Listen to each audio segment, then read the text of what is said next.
Важной приметой нашего времени стало стремление народов Земли лучше узнать и понять друг друга, ибо это путь к сотрудничеству, дружбе, миру. На восточном побережье Южной Америки расположен Уругвай. Отсюда до Советского Союза тысячи и тысячи километров.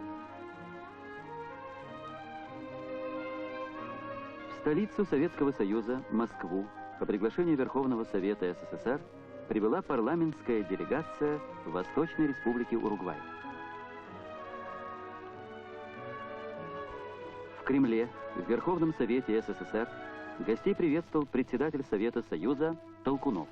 В составе делегации глава делегации, член Палаты депутатов Генеральной Ассамблеи Уругвая Франсиско Фортеса, депутаты Карлос Сота Бермудес, Рамон Перейра Пабен,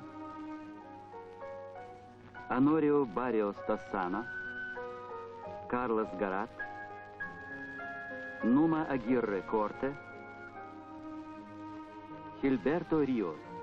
В беседе принимали участие посол Уругвая в Советском Союзе Хуан Педро Аместой, депутат Верховного Совета СССР Иванов, сопровождавший делегацию в поездке по стране.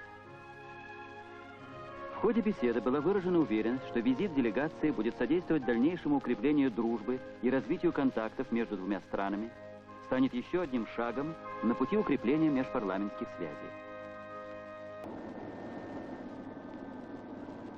В программе визита посещение Таджикистана, одной из 15 советских союзных республик, входящих в состав СССР. Таджикистан, бывшая отсталая окраина царской России, за годы советской власти достиг значительных успехов в области экономики, науки, культуры.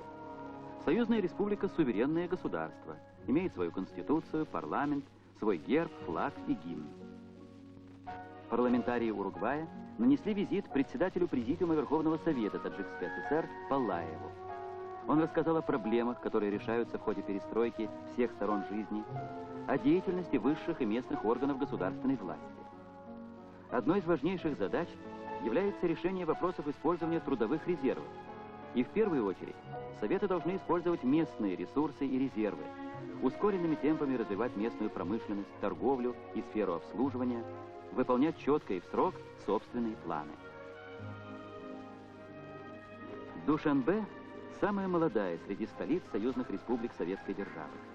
Однако город уже обрел известность как один из важных индустриальных, научных и культурных центров Средней Азии. Индустрия города сегодня – это развитая современная промышленность многих отраслей. Первое место среди них занимает текстильное производство.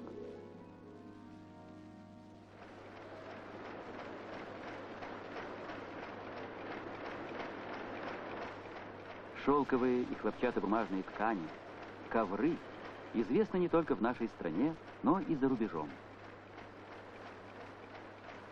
На Душанбинском шелковом комбинате гостям рассказали, что Таджикистан отличается от других районов страны тем, что на его текстильных фабриках осуществляются все процессы от размотки коконов и очистки хлопка до выпуска шелковых и хлопчатобумажных тканей.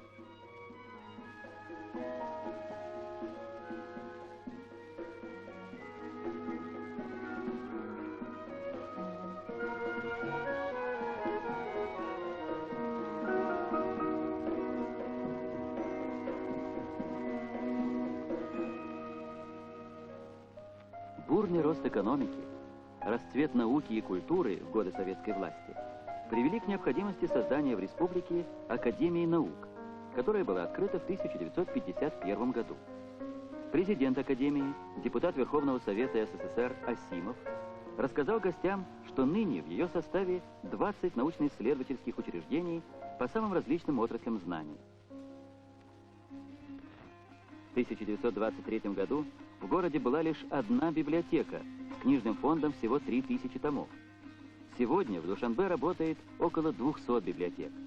В крупнейшей из них собрано около 3 миллионов книг на разных языках мира.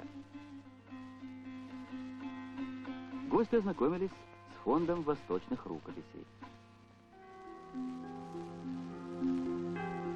Таджикистан – горная страна.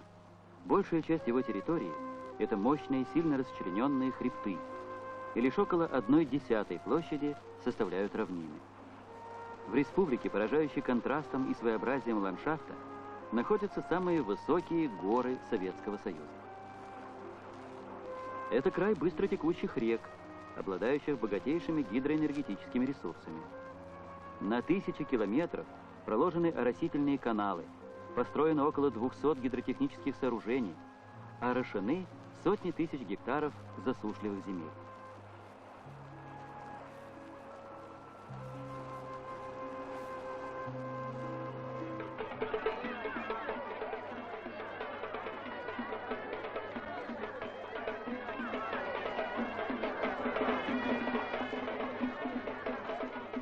Тепло и радушно принимали парламентариев Уругвая в одном из колхозов республики.